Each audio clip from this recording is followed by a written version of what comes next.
Hi friends, welcome to smart బడి. ఈ మధ్య నరేంద్ర మోడీ గారు కొన్ని వస్తువులపైన జనాదరణ పొందినటువంటి కొన్ని వస్తువులపైన జిఎస్టీ తగ్గిస్తున్నాము అని చెప్పి ఒక ప్రకటన అయితే చేశారు. దీనికి సంబంధించినటువంటి ఆర్టికల్ డెక్కన్ క్రానికల్ న్యూస్ పేపర్లో వచ్చినటువంటి ఒక ఆర్టికల్లోని ఒక సింగిల్ లైన్ అయితే మనం చూద్దాము. మనం చెప్పుకున్నాం కదా ఇంతకుముందు వీడియోస్లో, అంటే మనకి న్యూస్ పేపర్స్లో వచ్చేటువంటి కొన్ని ఆర్టికల్స్ చదివినప్పుడు ఆ సెంటెన్సెస్ అనేది అర్థం చేసుకోవడం చాలా కష్టంగా ఉంటుందన్నమాట. అంటే లెంతీ సెంటెన్సెస్ ఉంటాయి. అది మినిమం మనం అది ఏ టెన్స్లో ఉందో కూడా అర్థం చేసుకోలేము కొన్నిసార్లు. దీన్ని మీకు చాలా క్లియర్గా అర్థమయ్యేలాగా నేను చెప్తాను. వీడియోని చివరి వరకు అయితే చూడండి, మీరు ఖచ్చితంగా మంచి నాలెడ్జ్ని గెయిన్ చేస్తారు. The new rates are expected to lower tax incidence on popular commodities, enabling people to save 5 to 10% of their monthly expenditure on groceries and household items. చూసారా, ఇదంతా ఒక సింగిల్ సెంటెన్స్ అనమాట. ఇక్కడ చూడండి, దీనికి మనము మీనింగ్స్ చూసినట్లయితే ద న్యూ రేట్స్, కొత్త రేట్లు, ధరలు, ఆర్ ఎక్స్పెక్టెడ్ అంటే ఆశించబడము అని, లోయర్ అంటే తక్కువ, తగ్గిన, ఇన్సిడెన్స్ అంటే సంభవము, సంభావ్యత అంటే ఏదైనా సంభవించే రేటు లేదా ఫ్రీక్వెన్సీని మనము సంభావ్యత అంటామన్నమాట. ఇది తరచుగా ఎలాంటి సందర్భాల్లో మనం యూజ్ చేస్తామంటే పన్ను సంభావ్యత, ట్యాక్స్కి సంబంధించి పన్ను సంభవం, అట్లాగే వ్యాధి సంభవం, ఇన్సిడెంట్స్ ఆఫ్ డిసీజ్, ఇట్లాంటి సందర్భాల్లో మనం ఎక్కువగా యూజ్ చేస్తూ ఉంటాం అన్నమాట. నెక్స్ట్ పాపులర్ కమాడిటీస్ అంటే వస్తువులు, సరుకులు అని. పాపులర్ కమాడిటీస్ అంటే జనాదరణ పొందిన వస్తువులు. ఎనేబిలింగ్ అంటే సాధ్యమయ్యేలా చేయడము అని. పీపుల్ అంటే ప్రజలు. To save 5 to 10% of their monthly expenditure అంటే ఖర్చు అని. అంటే ప్రజలు తమ నెలవారీ ఖర్చుల్లో 5 నుంచి 10% వరకు తగ్గించుకోవడం కోసం. వేటి మీద? ఆన్ గ్రోసరీస్ అంటే కిరాణా వస్తువులు అండ్ హౌస్ హోల్డ్ ఐటమ్స్ అంటే గృహోపకరణ వస్తువులు అని. కొత్త రేట్లు జనాదరణ పొందిన వస్తువులపై పన్ను సంభావ్యతను తగ్గిస్తాయి. ప్రజలు కిరాణా మరియు గృహోపకరణ వస్తువులపై వారి నెలవారీ వ్యయంలో 5 నుంచి 10% వరకు ఆదా చేసుకోగలుగుతారు అనేది దీని యాజ్ ఇట్ ఈస్ మీనింగ్. అయితే ఇప్పుడు చూడండి, మనం గ్రామటికల్గా ఈ సెంటెన్స్ని అర్థం చేసుకునే ప్రయత్నం చేద్దాము. ఇది చూడంగానే మనకి పెద్ద సెంటెన్స్ లాగా అనిపిస్తుంది, టెన్స్ కూడా అర్థం కావడం లేదు. కానీ దీన్ని అర్థం చేసుకున్న తర్వాత మీకు అయ్యో ఇదింత సింపులా అని మీకు ఖచ్చితంగా అనిపిస్తుంది లాస్ట్లో. చూడండి, the new rates are expected అనేది ఇక్కడ మెయిన్ సెంటెన్స్ అనమాట. To lower tax incidence on popular commodities. ఇక్కడ ఇదంతా కూడా ఏంటి అంటే ఒక ఫ్రేజ్. ఏమి ఫ్రేజ్ అంటే ఇన్ఫినిటివ్ ఫ్రేజ్. ఇప్పుడు మనము దీని గురించి తర్వాత చెప్తాను. ఫస్ట్ అయితే మనం మెయిన్ సెంటెన్స్ ఏదైతే ఉందో the new rates are expected అనేది అసలు ఏ టెన్సు, అలాగే ఇది ఏ వాయిస్లో ఉంది అని చూద్దాం. సాధారణంగా ఒక వాక్యంలో సబ్జెక్టు, వెర్బు, ఆబ్జెక్ట్ అనేవి ఉంటాయన్నమాట. సబ్జెక్ట్ అంటే ఒక పనిని లేదా చర్యని చేసేటువంటి వ్యక్తి కానీ వస్తువు కానీ. అట్లాగే వెర్బ్ అంటే ఒక చర్య, ఒక పని. అట్లాగే ఆబ్జెక్ట్ అంటే ఆ పనిని స్వీకరించేటువంటి వ్యక్తి లేదా వస్తువు, లేదంటే ఆ పని యొక్క ప్రభావం దేని మీద పడుతుందో దానిని మనం ఆబ్జెక్ట్ అంటాము, కర్మ అంటాం తెలుగులో. ఇట్లా ఒక వాక్యంలో కర్త, కర్మ, క్రియ అనేవి ఉంటాయన్నమాట. మనము వాక్యాన్ని 2 రకాలుగా మాట్లాడచ్చు. అంటే ఒక పని ఒక వ్యక్తి ద్వారా జరుగుతుంది అని చెప్పి మనం కర్తకి ప్రాధాన్యతనిస్తూ చెప్పచ్చు. అలా కాకుండా ఆ కర్మకి ప్రాధాన్యతనిస్తూ మాట్లాడినట్లయితే, అంటే చేసేటువంటి వ్యక్తి ఇంపార్టెంట్ కాదు, ఆ చర్య ఇంపార్టెంటు, లేదంటే దాన్ని గ్రహించేటువంటి ఆ గ్రహీత ఇంపార్టెంటు అన్నట్లుగా ఆ సెంటెన్స్ అనేది ఉన్నట్లయితే దాన్ని ప్యాసివ్ వాయిస్ అంటారనమాట. ఇప్పుడు చూడండి, యాక్టివ్ వాయిస్లో వ్యక్తి ఆ చర్యని చేస్తాడు. అదే ప్యాసివ్ వాయిస్లో అయితే ఎలా ఉంటుందంటే చర్య లేదా గ్రహీత పైన దృష్టి పెట్టబడుతుందన్నమాట ఆ సెంటెన్స్లో. ఇప్పుడు మనకి ఇచ్చినటువంటి మెయిన్ సెంటెన్స్ ఏదైతే ఉందో న్యూ రేట్స్ ఆర్ ఎక్స్పెక్టెడ్ అనేది, ఇది యాక్టివ్ వాయిసా, ప్యాసివ్ వాయిసా? ఏ టెన్స్ అని తెలుసుకోవాలంటే ముందుగా మనము సింపుల్ ప్రజెంట్ స్ట్రక్చర్ ఎలా ఉంటుంది, అట్లాగే దాన్ని మనం ప్యాసివ్ వాయిస్లోకి మార్చడానికి రూల్స్ ఏంటి అనేది మీరు చూసినట్లయితే ఈ సెంటెన్స్ మీకు చాలా బాగా అర్థమవుతుంది అన్నమాట. ఇప్పుడు చూడండి, సింపుల్ ప్రజెంట్ స్ట్రక్చర్ ఎలా ఉంటుంది అంటే subject plus verb V1 form ఉంటుంది. అదే థర్డ్ పర్సన్ సింగులర్ వచ్చినప్పుడు ఎస్ కానీ ఈఎస్ కానీ ఆ వెర్బ్కి మనం యాడ్ చేస్తాము, ప్లస్ ఆబ్జెక్ట్ ఉంటుందన్నమాట. మొత్తానికి subject plus V1 plus object ఇలా ఉంటుంది. ఒక చిన్న ఎగ్జాంపుల్ చూడండి. The company hires employees. The company అనేది సబ్జెక్టు, హయర్స్ అనేది V1 ఫాము, వెర్బ్ యొక్క V1 ఫాము, ఎంప్లాయీస్ అనేది ఆబ్జెక్టు. కంపెనీ ఉద్యోగులను తీసుకుంటుంది. దీంట్లో ద కంపెనీ అనేది థర్డ్ పర్సన్ కాబట్టి మనము వెర్బ్కి ఎస్ యాడ్ చేస్తాం, హయర్స్ అని. హయర్స్ అంటే పనిలోకి తీసుకోవడం లేదా నియమించడం అని. అట్లాగే మనం సింపుల్ ప్రజెంట్లో ఉండేటువంటి వాక్యాలని యాక్టివ్ వాయిస్ నుంచి ప్యాసివ్ వాయిస్లోకి మార్చాలి అంటే రూల్స్ ఏంటి అంటే మనము సబ్జెక్ట్ అనేది లాస్ట్కి వెళ్ళిపోతుంది, ఆబ్జెక్ట్ అనేది ముందుకు వస్తుంది. యామ్ కానీ ఈజ్ కానీ ఆర్ కానీ ఏదో ఒక బీ ఫామ్ని వాడతాము, ప్లస్ వెర్బ్ని మనం V3లోకి మార్చుకుంటాము, పాస్ట్ పార్టిసిపుల్లోకి మార్చుకుంటాము. అట్లాగే ఈ సబ్జెక్ట్ దేన్నైతే మనం లాస్ట్కి తీసుకొచ్చామో దానికి ముందు బై అని వస్తుందన్నమాట. ఏం లేదు, సబ్జెక్టు లాస్ట్కి వెళ్తుంది, లాస్ట్లో ఉండే ఆబ్జెక్ట్ ముందుకు వస్తుంది. యామ్ కానీ ఈజ్ కానీ ఆర్ కానీ ఏదో ఒక హెల్పింగ్ వెర్బ్ అని తీసుకుంటాము. అట్లాగే మామూలుగా ఇక్కడ మనకి V1 వెర్బ్ ఫామ్ ఉంది కదా, అది V3లోకి మారుతుందన్నమాట. లాస్ట్కి తీసుకెళ్ళిన సబ్జెక్ట్కి ముందు బై వస్తుంది. ఇప్పుడు సేమ్ ఎగ్జాంపుల్ని మనము ప్యాసివ్ వాయిస్లోకి మారుద్దాం. చూడండి, ద కంపెనీ హయర్స్ ఎంప్లాయీస్ అనే దాంట్లో ఆబ్జెక్ట్ ఏంటి, ఎంప్లాయీస్, అది ముందుకు వస్తుంది. ఎంప్లాయీస్ ఇది సింగులరా ప్లూరలా, ప్లూరల్ కాబట్టి మనం యామ్ తీసుకోవాలా, ఈజ్ తీసుకోవాలా, ఆర్ తీసుకోవాలా, ఆర్ తీసుకోవాలి, ప్లూరల్ కాబట్టి ఎంప్లాయీస్ ఆర్. హయర్ అనే దానికి V3 ఫామ్ ఏంటి, ఈ హయర్ అనే దానికి వెర్బ్ ఫామ్స్ చూసినట్లయితే హయర్, హయర్డ్, హయర్డ్, హైరింగ్. దీంట్లో మనకి V3 ఫామ్ వచ్చి హయర్డ్, దీన్ని మనం తీసుకుంటాం అన్నమాట. Employees are hired by. దీంట్లో సబ్జెక్ట్ ఏంటి, ది కంపెనీ, ఇది లాస్ట్కి వస్తుంది, ది కంపెనీ అనేది లాస్ట్కి వస్తుంది. దానికి ముందు మనం బై అనే దాన్ని యూజ్ చేసామన్నమాట. మొత్తానికి ప్యాసివ్ వాయిస్లో ఈ సెంటెన్స్ ఎలా ఉంటుంది అంటే employees are hired by the company అని వస్తుందన్నమాట. ఇప్పుడు మనం మెయిన్ సెంటెన్స్లోకి వచ్చినట్లయితే చూడండి, న్యూ రేట్స్ ఆర్ ఎక్స్పెక్టెడ్ అనేది కూడా ఏంటి అంటే ప్యాసివ్ వాయిస్లో ఉంది ఈ సెంటెన్స్. అట్లాగే ఇది సింపుల్ ప్రెజెంట్ అనమాట. ఈ టెన్స్ ఏంటి దీనికి అంటే సింపుల్ ప్రెజెంట్. ఇది సింపుల్ ప్రెజెంట్ అని మీకు అర్థం కావాలంటే ఇప్పుడు మనం ఈ సెంటెన్స్ని సింపుల్ ప్రెజెంట్లో ఎలా ఉంటుందో చూద్దాం. People expect new rates. People expect new rates. ఇక్కడ మనం ఒక సబ్జెక్ట్ని తీసుకున్నట్లయితే పీపుల్ తీసుకోవచ్చు అనమాట. ప్రజలు కొత్త రేట్లు ఆశిస్తున్నారు. పీపుల్ ఎక్స్పెక్ట్ న్యూ రేట్స్ ఇది ఒక సత్యము, నిజము, ట్రూత్ కాబట్టి ఇది సింపుల్ ప్రజెంట్లో రాస్తాం మనము.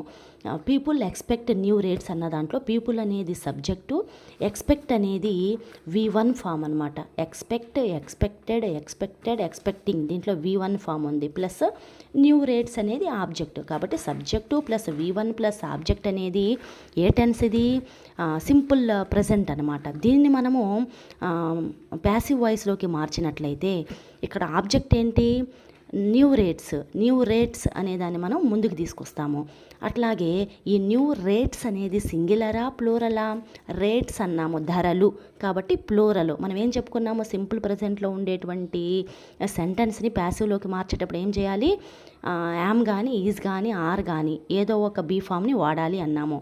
న్యూ రేట్స్ అనేది ఇక్కడ ప్లూరల్ కాబట్టి ఆర్ వాడాము, న్యూ రేట్స్ ఆర్. ఇక్కడ V1 ఫామ్ని దేంట్లోకి మార్చుకోవాలి, మనం V3లోకి మార్చుకోవాలి. ఇప్పుడు ఎక్స్పెక్ట్ అనే దానికి V3 ఫామ్ ఏంటి, ఎక్స్పెక్ట్, ఎక్స్పెక్టెడ్, ఎక్స్పెక్టింగ్. దీంట్లో V3 ఫామ్ వచ్చేసి ఎక్స్పెక్టెడ్.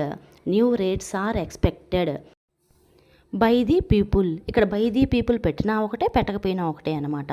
కాబట్టి సెంటెన్స్ ఎలా ఉంది, న్యూ రేట్స్ ఆర్ ఎక్స్పెక్టెడ్ అని వచ్చింది. ఇప్పుడు అర్థమైందా మీకు, ఇది సింపుల్ ప్రజెంట్ టెన్సే కాకపోతే ప్యాసివ్ వాయిస్లో ఉంది. మరి ఇక్కడ ది పీపుల్ అని ఎందుకు పెట్టలేదు అంటే ఇక్కడ డూయర్కి ఇంపార్టెన్స్ ఇవ్వడం లేదు. మనం ఇట్లాంటి సెంటెన్సెస్ చాలా చూస్తుంటూ ఉంటాం అన్నమాట. లాస్ట్లో డూయర్ ఇవ్వడు, బై పీపుల్, బై దెమ్ ఇట్లా ఉండదన్నమాట. లాస్ట్లో ఇట్లా మిస్ అయిపోయి ఉంటుంది. అవి ఎందుకు అట్లా ఉంటాయి ఆ సెంటెన్సెస్ అంటే ఎందుకు మిస్ చేస్తారు వాటిని అంటే ఇవి ఏంటి అంటే డూయర్కి ఎక్కువ ఇంపార్టెన్స్ ఉండదన్నమాట ఇక్కడ. అంటే పని చేస్తున్నాడు అని చెప్పడం వాడి ఉద్దేశం కాదు ఈ ప్యాసివ్ వాయిస్లో. అంటే ఆ పని అనేది చేయబడుతోందని చెప్పి పనిని ఎక్కువగా ఫోకస్ చేస్తున్నారన్నమాట. అంటే ఎప్పుడు ఇలాంటివి మిస్ చేస్తారు అంటే డూయర్కి ఎక్కువ ఇంపార్టెన్స్ లేనప్పుడు ఆ సెంటెన్స్లో. ఆ డూయర్ అనేవాడు అన్నోన్ పర్సన్ అయినప్పుడు, ఇర్రెలవెంట్ అయినప్పుడు, అంటే తెలియని పర్సన్ అయినప్పుడు, అసంబద్ధం అయినప్పుడు. అట్లాగే the focus is on the action or result. Focus మొత్తము ఆ యాక్షన్ మీద, ఆ పని మీద, ఆ చర్య మీద, లేదంటే రిజల్ట్ మీద ఉన్నప్పుడు.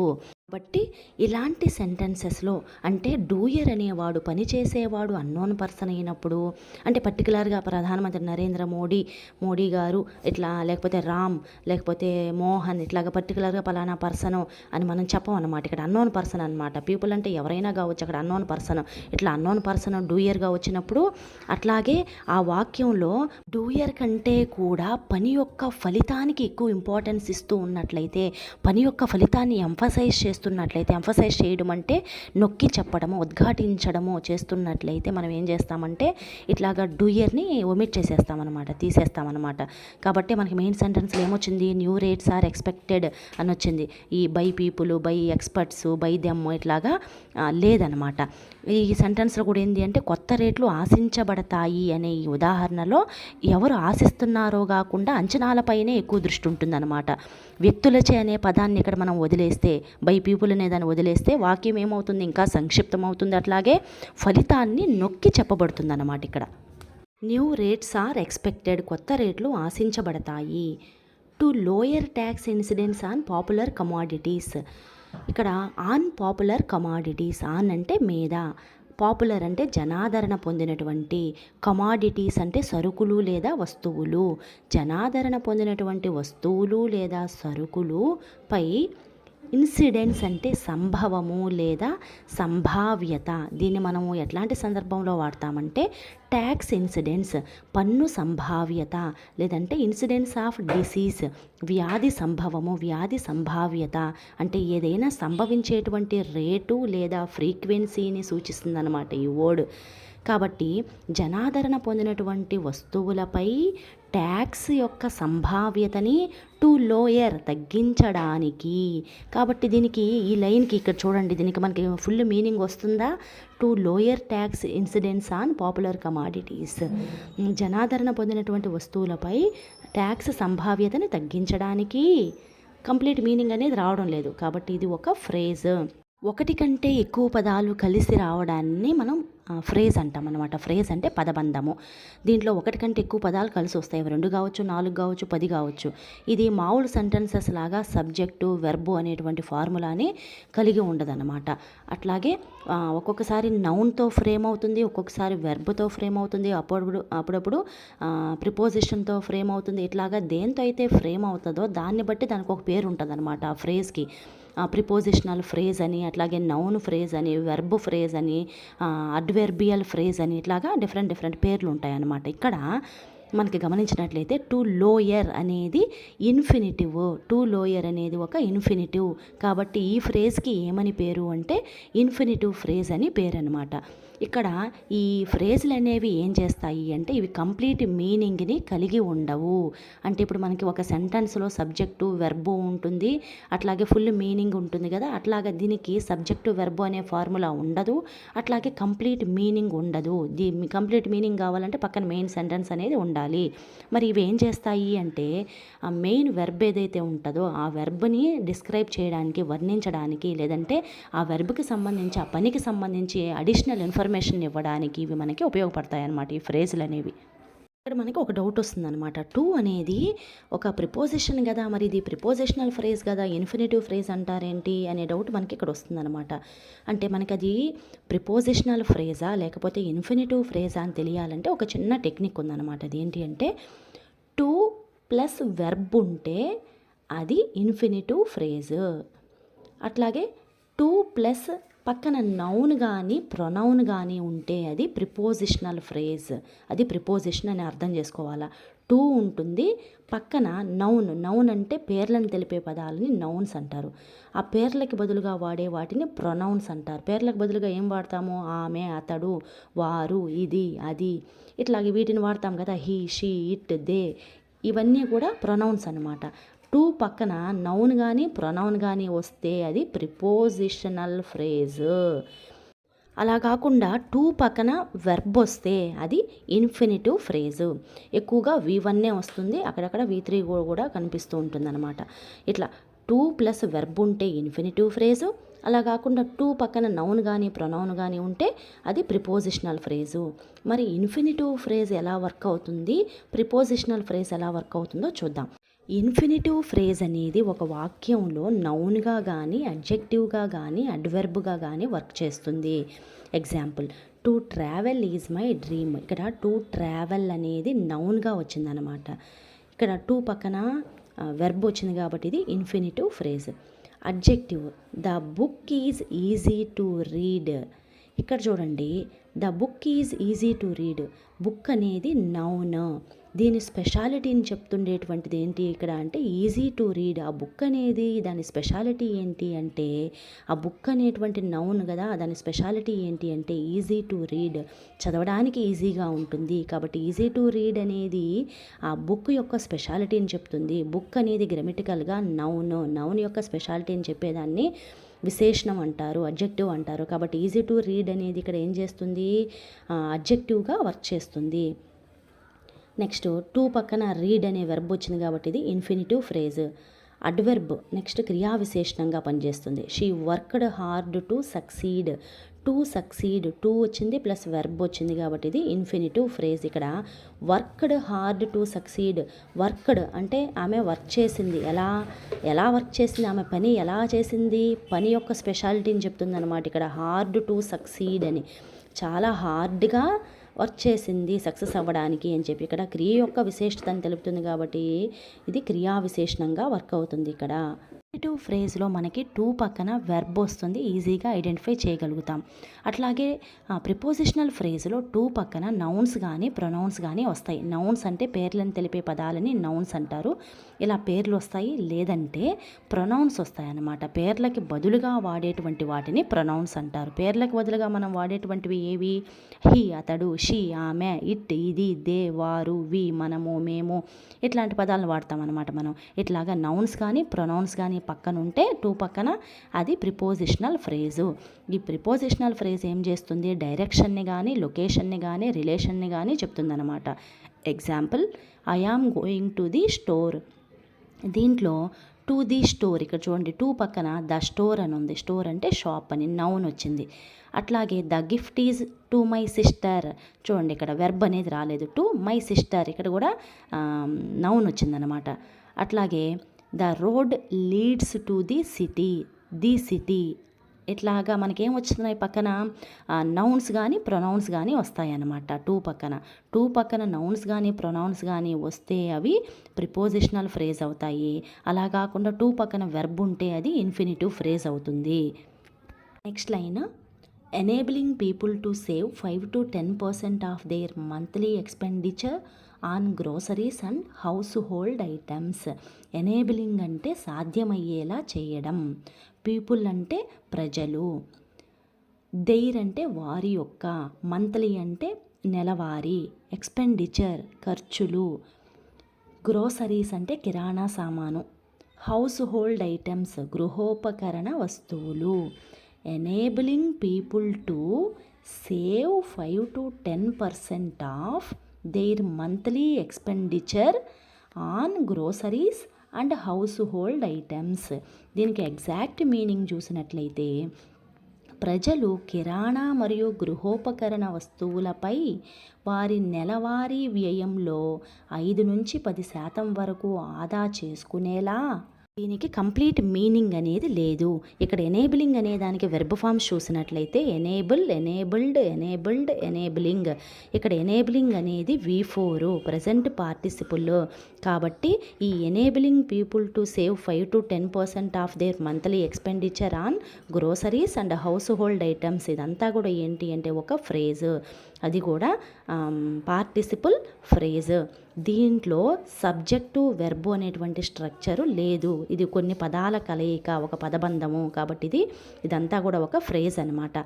ఇది అడిషనల్ ఇన్ఫర్మేషన్ కోసం ఇవ్వడానికి ఈ ఫ్రేజ్ని ఇక్కడ యూజ్ చేయబడింది.